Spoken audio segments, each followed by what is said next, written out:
کسی عورت نے کہا حضرت کوئی ایسا وظیفہ ہے جس کے پڑھنے سے اللہ تعالیٰ جلد از جلد سنبھال لے، کوئی ایسا وظیفہ بتاؤ کہ اللہ تعالیٰ مجھے موت دے دے۔ میں نے کہا بہن یہ کیا کر رہی ہے؟ اس نے کہا آج سے 6 ماہ پہلے میرے شوہر کا انتقال ہوا، میرا شوہر فوت ہو گیا، عزیز و اقارب نے میری کوئی مدد نہ کی، عزیز و اقارب کی ہماری مدد نہ کرنے کی وجہ سے، غربت کی وجہ سے بالٹی دی، اس بالٹی کے اندر چنی اور چھولے بنا کر ڈال دی، بیٹا جاؤ فلاں سکول کے سامنے، شہر کے فلاں سکول کے گیٹ کے سامنے چھوٹی سی دکان لگا لو، شام کو جتنا کچھ کمانا اپنی 2 ننھی بہنوں کے لیے اور ماں کے لیے روٹی پانی لے کر آنا، بازار سے ہوٹل سے روٹی خرید کے آنا۔ زندگی کا نظام چل رہا تھا، وقت گزر رہا تھا۔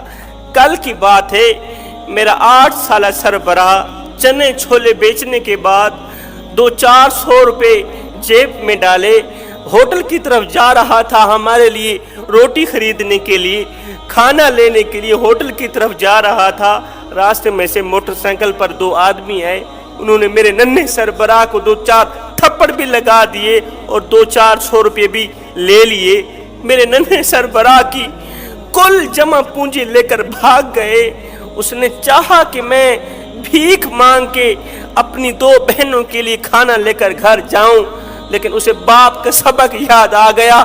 باپ نے کہا بیٹے ہم سید لوگ ہیں، بھوکے مر جانا لیکن کسی سے صدقہ نہ لینا، بھوکے مر جانا، بھیک مت مانگنا، خیرات مت مانگنا۔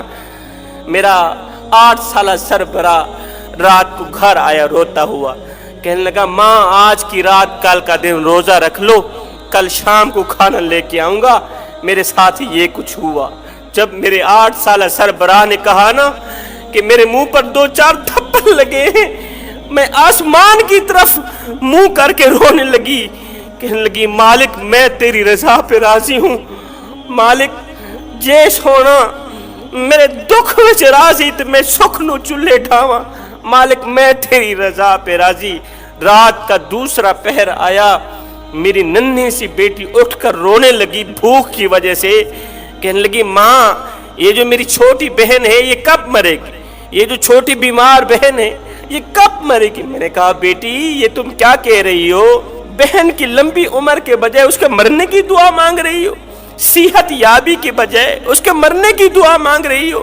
نہیں اماں، جب ہمارا باپ فوت ہوا تھا تو ہمارے محلے والوں نے ہمارے گھر کھانا پہنچایا تھا، میں تو اس سوچ کی بنیاد پہ کہہ رہی ہوں اگر یہ چھوٹی بہن مر جائے، باقی نہیں تو صبح محلہ کھانا دینے کے لیے آئے گا، پورے محلے والے اٹھ پڑیں گے کھانا دینے کے لیے، باقی نہیں پیٹ بھر کر کھانا تو کھا لیں گے۔ خدا را میرے بھائیو زندہ لوگوں کی قدر کرو، زندہ لوگوں کی مدد کرو۔ عبادت اس مقام تک نہیں پہنچاتی جہاں غریب کی خدمت پہنچاتی۔